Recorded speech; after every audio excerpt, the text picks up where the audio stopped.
সম্মানিত viewers, department of ইংলিশের পক্ষ থেকে সবাইকে জানাই স্বাগতম। আজ আমরা যে বিষয়টি নিয়ে আলোচনা করব সেটি হচ্ছে Eveline, written by James Joyce. So let's get started. দেখুন, এখানে বলছে প্রথমেই, she sat at a window watching the evening invade the avenue. Her head was leaned against the window curtains, and in her nostrils was the odor of dusty cretonne. She was tired. তো এই 3 line দ্বারা বোঝাতে চাচ্ছেন যে জানালার ধারে বসে সে দেখছিল এভিনিউতে সন্ধ্যা নামার দৃশ্যটা।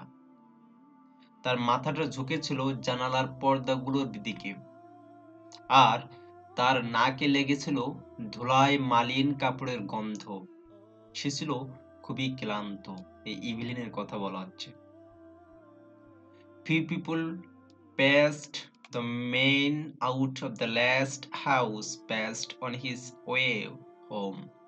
She heard his footsteps clacking along the concrete pavement, and afterwards crunching on the kinder path before the new red houses. একটা কথা বলে রাখি, আপনারা যদি এই বাংলা অনুবাদটি চান তাহলে আমি দরকার হয় আপনাদেরকে আমার ওয়েবসাইটে দিয়ে দেবো। আপনারা চাইলে ওখান থেকে পড়ে নিতে পারবেন বাংলা এবং ইংরেজি, অর্থাৎ ইংরেজির পাশাপাশি আমি বাংলাটা দিয়ে দেবো যেভাবে আমি প্যারা প্যারা করেছি এইভাবেই। তাহলে আপনাদের পড়তে এবং বুঝতে সুবিধা হবে। তো এই প্যারা দ্বারা বলছেন যে few people passed, কয়েকটি লোক অতিক্রম করে গেল। সর্বশেষ কুঠি থেকে বের হওয়া লোকটা রওনা দিল বাড়ির দিকে। শান বাঁধানো রাস্তায় হেঁটে চলা লোকটার পায়ের খটখট আওয়াজ ভেসে আসছিল তার কানে। পরক্ষণেই লোকটা লাল বাড়িগুলোর সামনের কয়লা কাঠের রাস্তা ধরে কসকস শব্দে এগোতে লাগলো। One time there used to be a field there in which they used to play every evening with other people's children.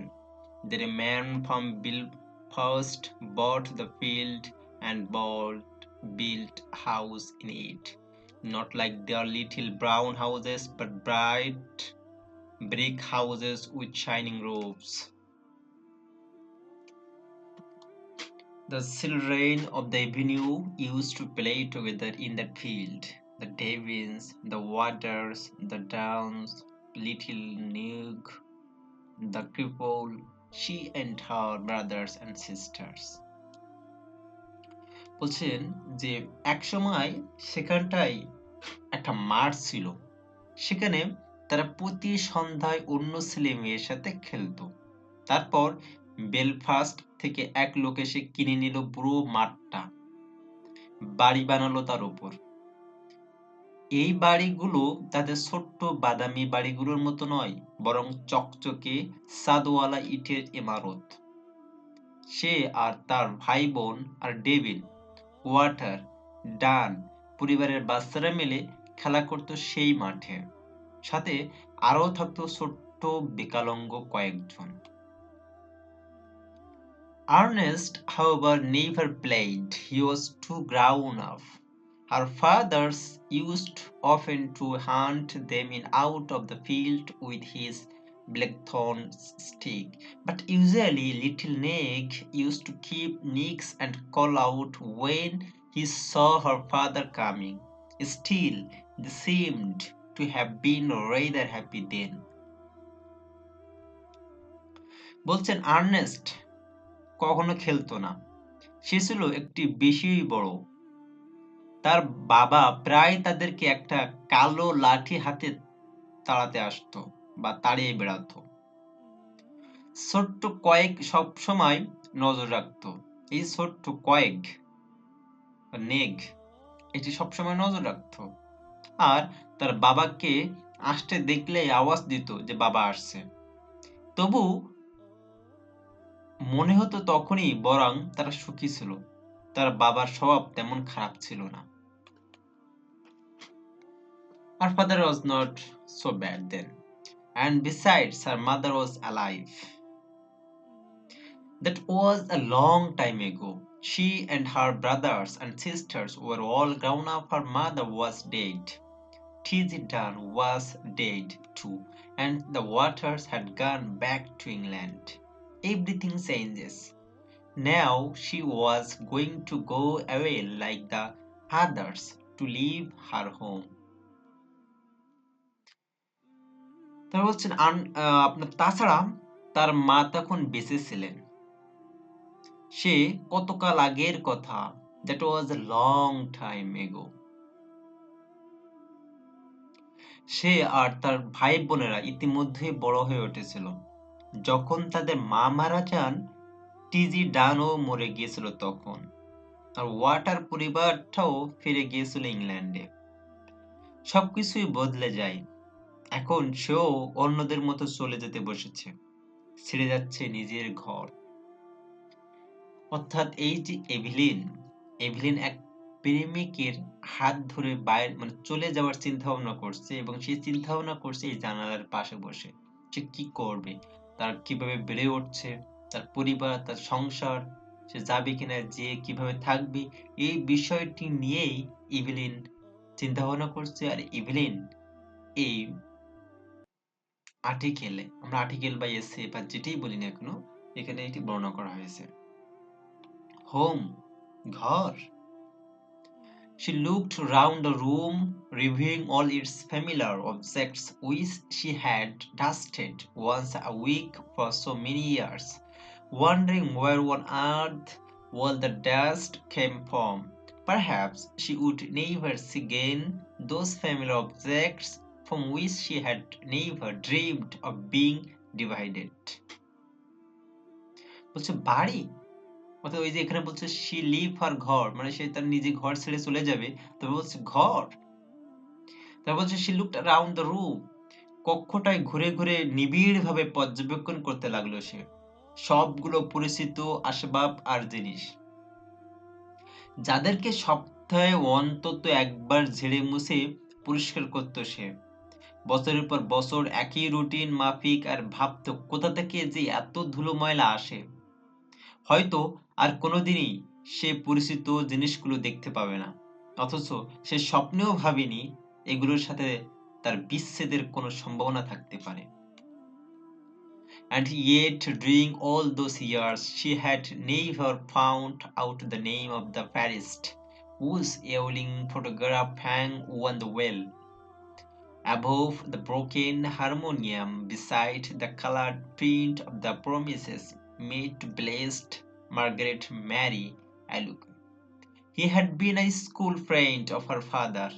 Whenever he showed the photograph to visitor, her father used to pass it with a casual word, "He is in Melbourne now." বলছেন যে and yet during all those years she had never found, বলছেন যে যে আর এতগুলো বছরেও সে কোনোদিন জানতে পারেনি ভাঙ্গা হারমোনিয়ামের উপরের দিকে দেয়ালে ঝুলতে থাকা হলদে ছবির ওই পাদ্রির নাম কি। পাদ্রি লোকটা ছিল তার বাবার বিদ্যালয়ে পড়া সবাইকার বন্ধু। যখনই তার বাবা কোনো অতিথিকে ছবিটা দেখাতো, তখন ছবিটা তার হাতে দিতে দিতে গা ছাড়া ভঙ্গিতে বলতো সে এখন মেলবোর্নে আছে।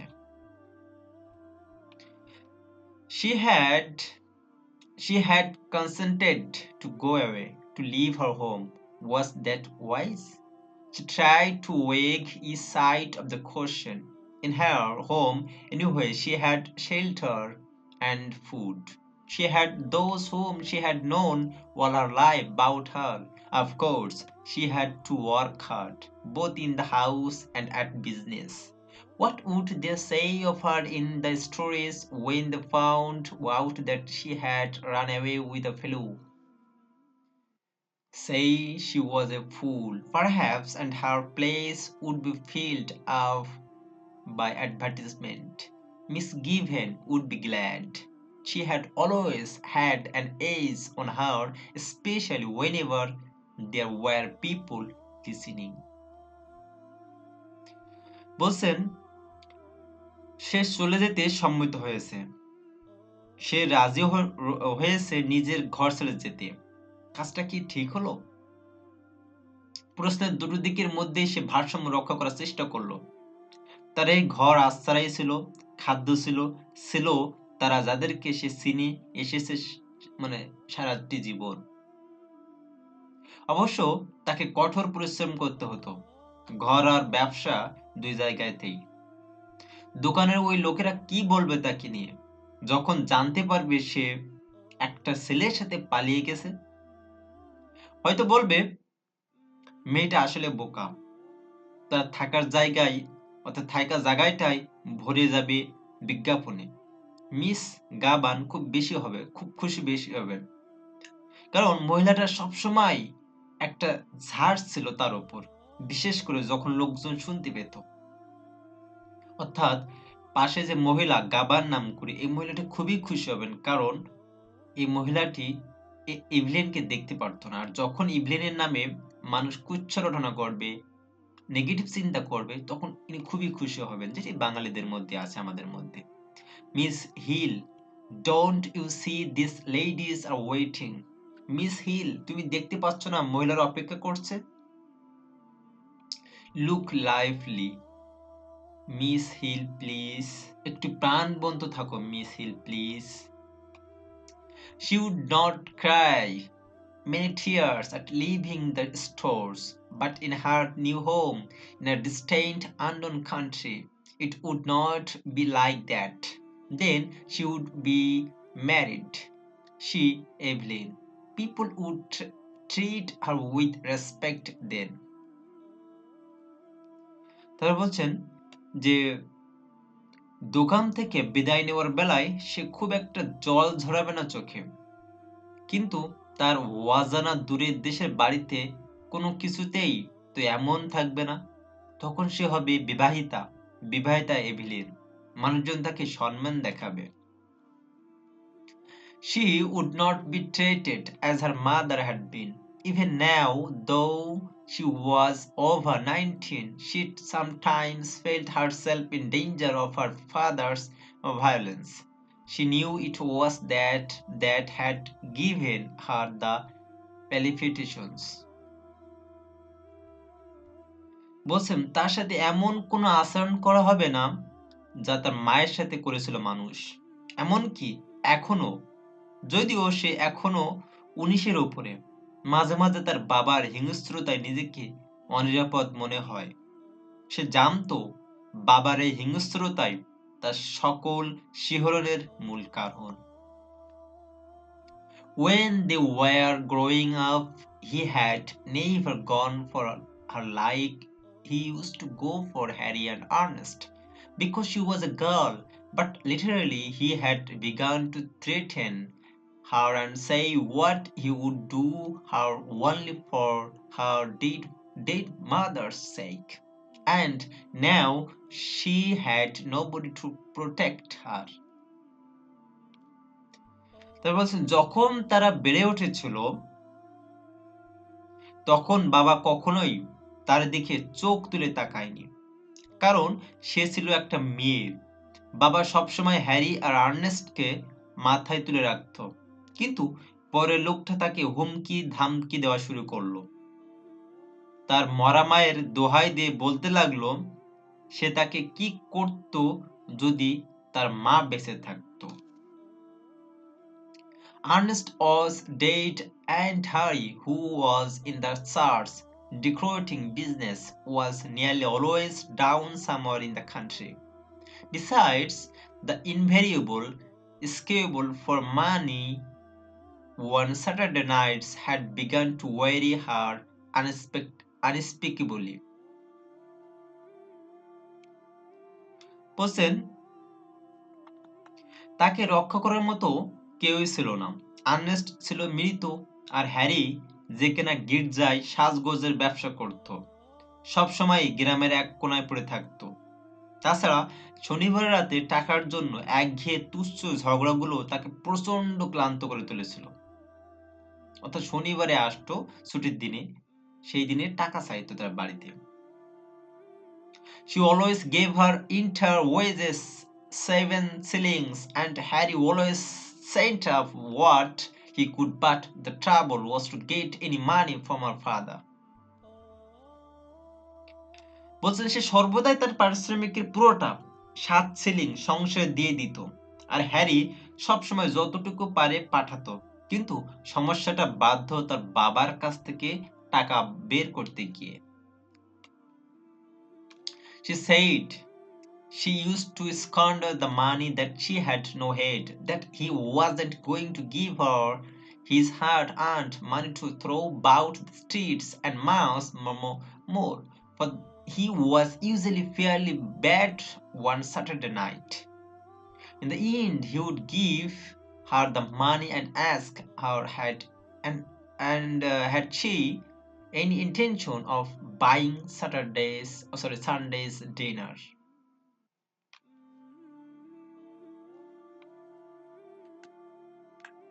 Sorry. So, তারপর বলছেন যে বাবা বলেছিল সে নাকি সব টাকা উড়িয়ে নষ্ট করে ফেলে, তাই তার মাথা এতটা খারাপ হয়নি যে নিজের কষ্টার্জিত টাকা সে মেয়েকে দেবে ওড়ানোর জন্য। এমন আরো অনেক কিছুই বলতো সে।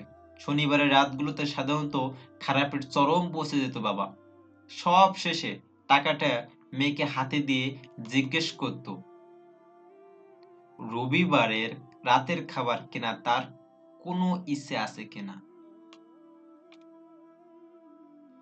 Then she had to rush out as quickly as she could and do her marketing, holding her black leather purse tightly in her hand as she elbowed her way through the crowds and returning home late under her load of provisions. She had worked to keep the house together. তারপর বলছেন যে দেন তারপরে এভিলিন তখন যত দ্রুত সম্ভব দৌড়ে ঘর থেকে বেরিয়ে বাজারে যেত কেনাকাটা করতে। শক্ত হাতে কালো চামড়ার পাঁচটা নিয়ে ভিড় ঠেলে নিজের রাস্তা বের করে সে এগোতে থাকত। সকল নিয়ম কানুনের বুঝ মাথায় নিয়েই দেরি করে ফিরত বাসায়। বাড়ির সবকিছু ঠিকঠাক রাখতে গিয়ে তাকে করতে হতো কঠোর পরিশ্রম। And to see that the 2 young children who had been left to her charge went to school regularly and got their meals regularly. It was hard work, a hard life, but now that she was about to leave it, she did not find it a wholly undesirable life. তারপর বলছেন যে দেখতে হতো তার কাছে থাকা বাচ্চা দুটো ঠিকমতো স্কুলে যাচ্ছে কিনা, নিয়মিত 4টি খেতে পারছে কিনা। এটা ছিল কঠোর পরিশ্রমের কঠিন একটা জীবন, কিন্তু এখন সে ছেড়ে যেতে বসেছে এসব কিছু। তার কাছে এই জীবনটা পুরোপুরি অনাকাঙ্ক্ষিত মনে হলো না। Undesirable life. She was about to explore another life with Frank. Frank was very kind, manly, open-hearted. She was to go away with him by the night boat to be his wife and to live with him in Buenos Aires, where he had a home waiting for her. তা বলছেন যে সে ফ্র্যাঙ্কের সাথে সম্পূর্ণ নতুন এক জীবনকে আবিষ্কার করতে যাচ্ছে। ফ্র্যাঙ্ক ছিল দয়ালু, পুরুষালী আর খোলা মনের মানুষ। সে ফ্র্যাঙ্কের হাত ধরে রাতের নৌকায় চড়ে পাড়ি জমাতে যাচ্ছে বুয়েনোস আইরেস, যেখানে তার জন্য অপেক্ষা করছে একটা ঘর। How well she remembered the first time she had seen him. She was lodging in a house on the main road where she used to visit. It seemed a few weeks ago. বলছেন যে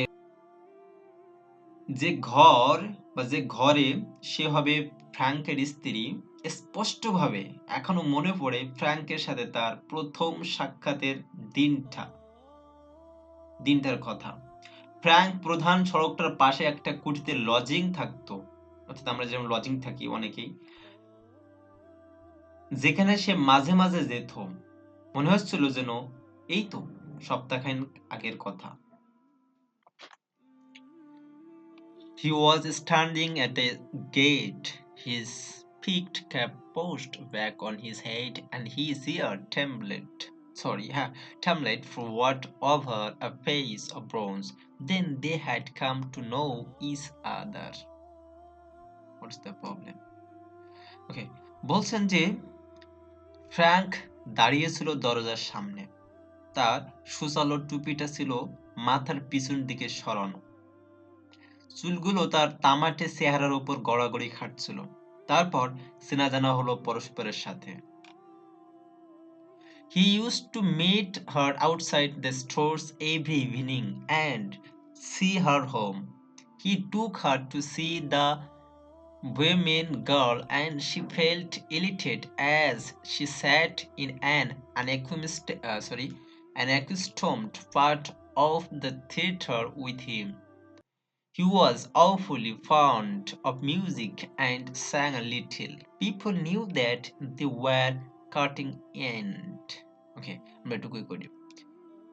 বলছেন যে he used to meet, সে মানে Frank প্রতি সন্ধ্যায় দোকানের বাইরে তার সাথে দেখা করত আর তাকে বাড়ি পৌঁছে দিত। সে তাকে দা বোহেমিয়ান গার্ল দেখতে নিয়ে যেত। এভিলিন খুশি হতো ফ্র্যাঙ্কের সাথে থিয়েটারের অস্বাভাবিক অংশটায় বসতে পেরে। ফ্র্যাঙ্ক ছিল ভয়ঙ্কর রকমের গান পাগলা, আর একটু আধটু গাইতো। মানুষ জানতো যে তারা একে অন্যের প্রেমে হাবুডুবু খাচ্ছে।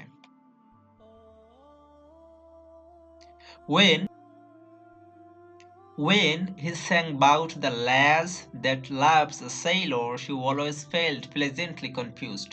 He used to call her proponents out of fan. First of all, it had been an excitement for her to have a fellow, and then she had begun to like him.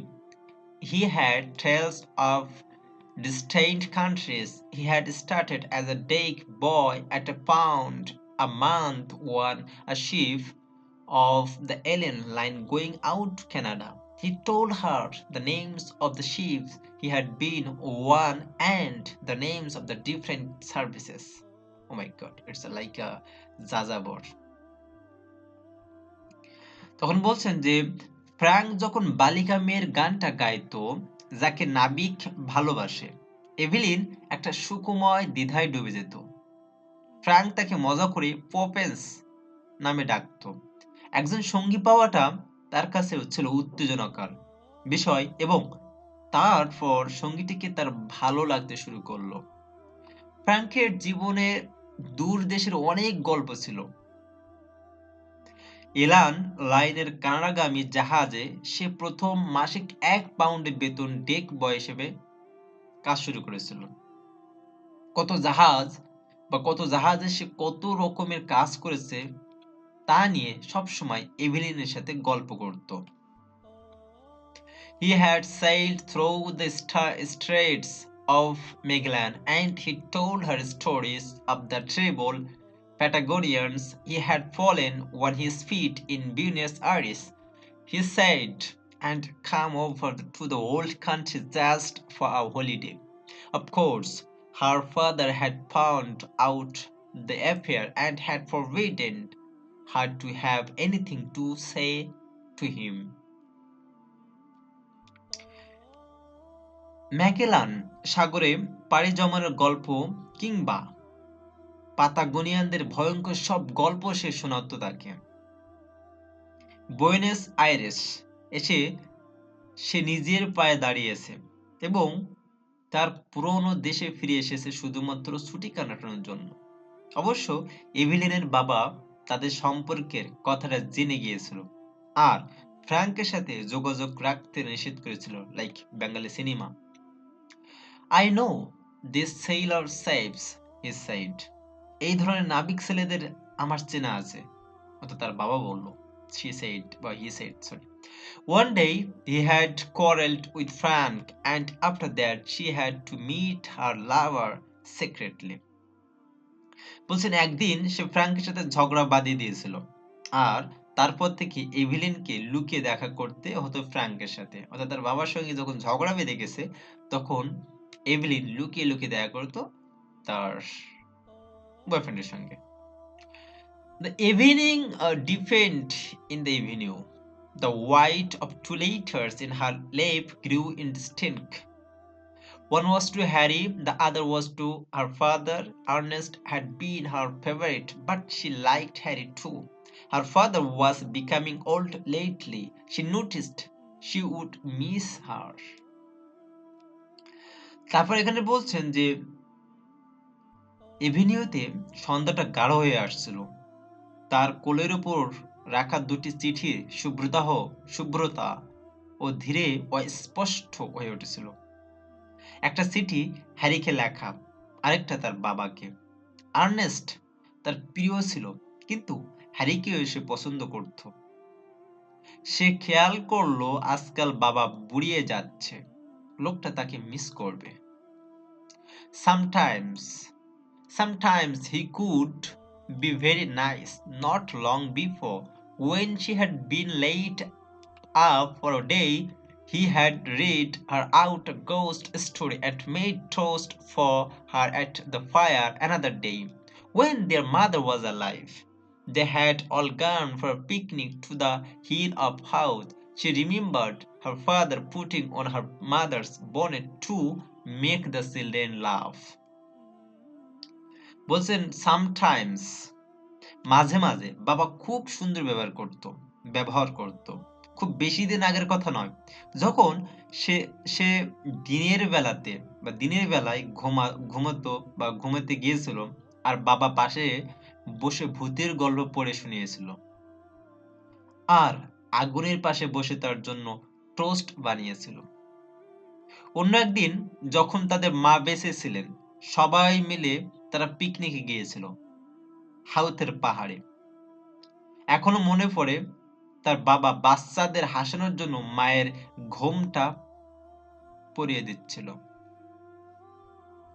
Her time was running out, but she continued to sit by the window, leaning her head against the window curtain, inhaling the water of dusty cretonne.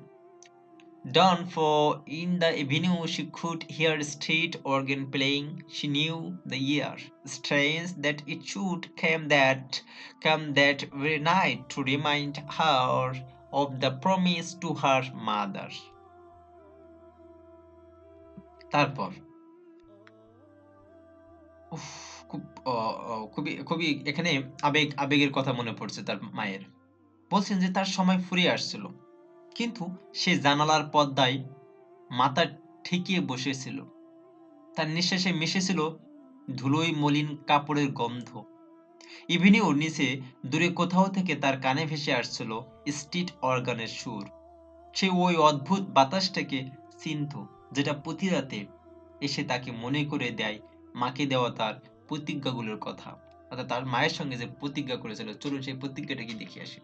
Her promise to keep the home together as long as she could. She remembered the last night of her mother's illness. She was again in the closed dark room at the other side of the hall, and outside she heard a melancholy air of Italy. The organ player had been ordered to go away and given sixpence. She remembered her father starting back into the sick room saying, অর্থাৎ বলছেন যে মাকে সে বলেছিল ঘরটাকে সে আসলে বা আগলে রাখবে যতদিন সম্ভব। তার মনে পড়ল মায়ের অসুস্থতার শেষ দিনটার কথা। সে আবারও হলের উপর পাশের সেই অন্ধকার বন্ধ ঘরটায় ছিল এবং শুনতে পাচ্ছিল ইতালির বাতাসে একটা বিষণ্ণ সুর। অর্গান প্লেয়ারটাকে 100 পেনির পয়সা ধরিয়ে দিয়ে চলে যেতে বলা হয়েছিল। তার মনে পড়ল তার বাবা সদর্পে সিক রুমে ঢুকে বলেছিল, ড্যামড ইটালিয়ানস কামিং ওভার হিয়ার, হারামজাদা ইতালিয়ান আসছে এখানে। As he as she mused, the pitiful vision of her mother's life laid its spell on the very quick of her being, that life of commonplace sacrifices, closing in final craziness. She trembled as she heard again her mother's voice saying constantly with foolish insistence,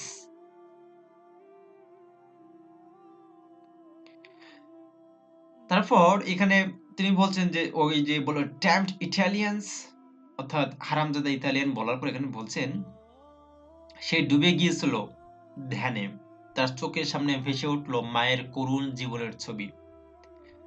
সেটার আবেগ বা আবেশ খুব দ্রুত তার পুরো সত্তাটাকে সম্মোহিত করে ফেলেছিল। গতানুগতিক সাধারণ জীবন তার সবকিছু ত্যাগ করে দেয় জীবনের শেষ পাগলামিতে।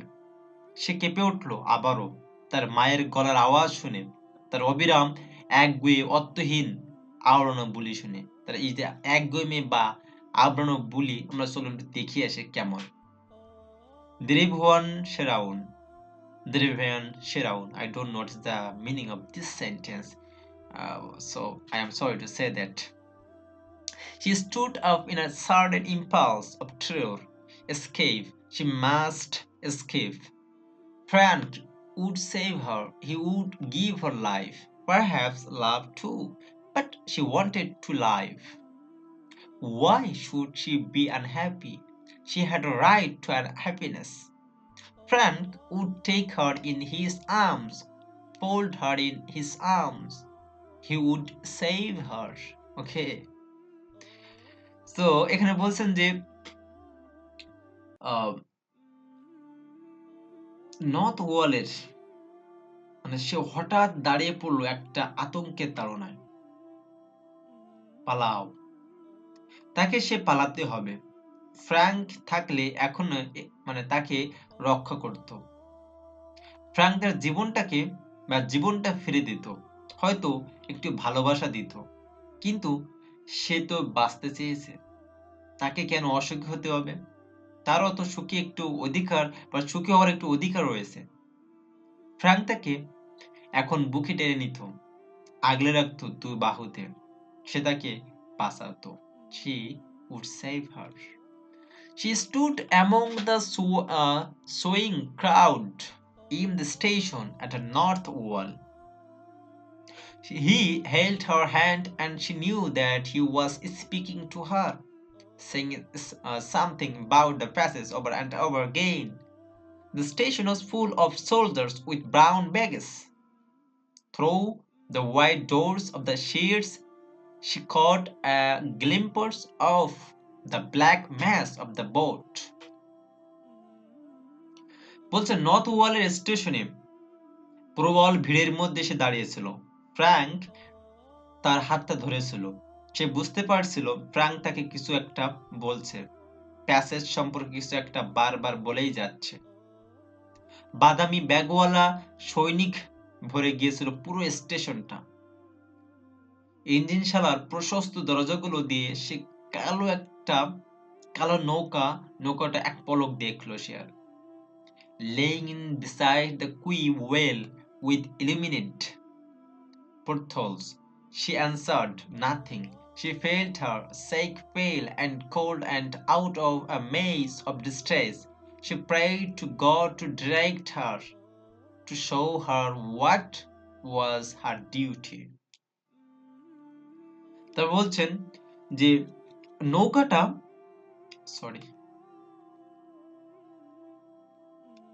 বলছেন নৌকাটা শুয়ে আছে ঘাটের দেয়ালটার পাশে, তার আলোকোজ্জ্বল জানালাগুলো নিয়ে। সে কোনো উত্তর দিল না। সে অনুভব করলো তার গালটা ধীরে ধীরে বিবর্ণ আর শীতল হয়ে উঠছিল। প্রবল মানসিক চাপে পড়ে সে ঈশ্বরের কাছে প্রার্থনা করলো তাকে পথ দেখাতে। সে চাইলো ঈশ্বর যেন বলে দেয় তার এখন কি করা উচিত। The boat blew a long mournful whistle into the mist. If she went, tomorrow she would be on the sea with Frank, steaming towards Buenos Aires. Their passes had been booked. could he still draw back after all he had done for her? Her distress awoke a nausea in her body, and she kept moving her lips in silent, fervent prayer. তারপর সে বলছেন, নৌকাটা একটা দীর্ঘ শোকাবহ হুইসেলের আওয়াজ ছড়ে দিল কুয়াশায়। যদি সে যেত তাহলে আগামীকাল সে ফ্রাঙ্কের সাথে সাগরে ভেসে বুয়েনোস আইরেসের দিকে এগোতে থাকত। তাদের প্যাসেজ ভাড়া করা হয়ে গেছিল। এত কিছুর পরেও কি সে এখনো ফিরে যেতে পারবে? তার এই উভয় সংকট পুরো শরীর একটা ঘৃণার জাগরণ সৃষ্টি করলো। তার ঠোঁটগুলো কাঁপতে লাগলো নীরব আকুল প্রার্থনায়। A bell seized upon her heart. She felt him seize her hand. তার হৃদপিণ্ড একটা বেল ঝনঝন করে উঠল। সে টের পেল ফ্র্যাঙ্ক তার হাতটা চেপে ধরেছে। কাম, আসো। While the seas of the world tumbled about her heart, he was drawing her into them. He would drown her. She gripped with both hands at the iron railing. পৃথিবীর সবকটি সাগর যেন গড়াগড়ি খেল তার হৃদপিণ্ডের আশেপাশে। ফ্রাঙ্ক তাকে সেই সাগরগুলোই টেনে নিয়ে যাচ্ছিল। সে তাকে ডুবে মারবে। সে দুহাত শক্ত করে চেপে ধরল লোহার রেলিংটা। কাম, আসো। No no no, it was impossible. না না না, এটা অসম্ভব। Her hands closed the iron in frenzy, aimed the seas. She sent a cry of anguish, Eveline in vain. তো নো নো, এখানে এটুকু পড়ি আমরা যে নো নো নো, না না না, এটা ছিল অসম্ভব। তার হাত দুটো উন্মুক্ত খাবার আঁকড়ে ধরল লোহাটাকে। সমুদ্রগুলোর বুকে সে একটা চিৎকার আওয়াজ ছুড়ে দিল যন্ত্রণার ক্ষোভে। এভলিন ইন ভেই, Eveline, Evie. He rushed behind the barrier and called to her to follow. He was shouted at to go on, but he still called to her. She set her white face to him, passive, like a helpless animal. Her eyes gave him no sign of love or farewell or recognition. বলছেন, Frank দৌড়ে barrier পার হয়ে গেল আর তাকে ডেকে বলল পিছে পিছে আসতে। সে চিৎকার করে বলেছিল নৌকা না থামাতে। আবার এভিলিনকেও সে ডাকছিল। এভিলিন তার শুভ্র মুখটাকে তার দিকে তাক করে রাখলো, অসর আর অসহায় এক প্রাণীর মতো। তার চোখে ফ্রাঙ্কের জন্য কোনো ভালোবাসা ছিল না, ছিল না কোনো বিদায়ের কিংবা পরিচয়ের চিহ্ন। তো আমরা এভিলিন গল্প থেকে যেটি বুঝতে পারলাম সেটি হচ্ছে যে একটা মেয়ে তার বয়ফ্রেন্ডের হাত ধরে চলে যাবে বা পালিয়ে যাবার যে চিন্তা ভাবনা, এই চিন্তা ভাবনা নিয়ে জানালার পাশে বসে বসে বহু রকম চিন্তা ভাবনা করছিল। কিভাবে তারা বেড়ে উঠেছে, কিভাবে তাদের পরিবার বেড়ে উঠেছে, কিভাবে তার মা মারা যাওয়ার পর তার সঙ্গে যে কথা দিয়েছিল যে পরিবারকে আগলে রাখবে, তার আশেপাশে মানুষ কি ভাববে সে পালিয়ে গেলে, এইসব বিভিন্ন রকম চিন্তা ভাবনাকে নিয়ে এটি লেখা। শেষ পর্যন্ত আমরা এটা দেখতে পাই যে ভিলেন বাড়ি থেকে পালায়নি, সে তার বাড়িতেই ছিল। সে আরো চিন্তা করে যে সে যদি বাড়িতে পালিয়ে যায়, এই যে পরিচিত বাড়ির যে জিনিসপত্রগুলো সে আর দেখতে পাবে না, এটি হয়তো তার শেষ দেখা। এইসব যে ভিন্ন রকম চিন্তা, তার বাবার অত্যাচার, তার যে কষ্ট, যে দুজন ছেলে মেয়ে চালাতে হয়, নিজের সংসার বাজার করতে হয়, মার্কেটিং করতে হয়, যে জনগণের মধ্য দিয়ে তাকে এই যে ভিড় ঠেলে যে যে মার্কেটিং করতে হয়, এই যে বিষয়গুলো তিনি তুলে ধরেছেন একটা একটা পরিশ্রমী একটা মেয়ের জীবনে নিয়ে। তো এই ছিল আজকের কাহিনী। তো অন্য একদিন অন্য কোনো একটি বিষয় নিয়ে আপনাদের সামনে দেখা হবে, আবারও কথা হবে। তাদের সাথে ভালো থাকুন, বাই বাই।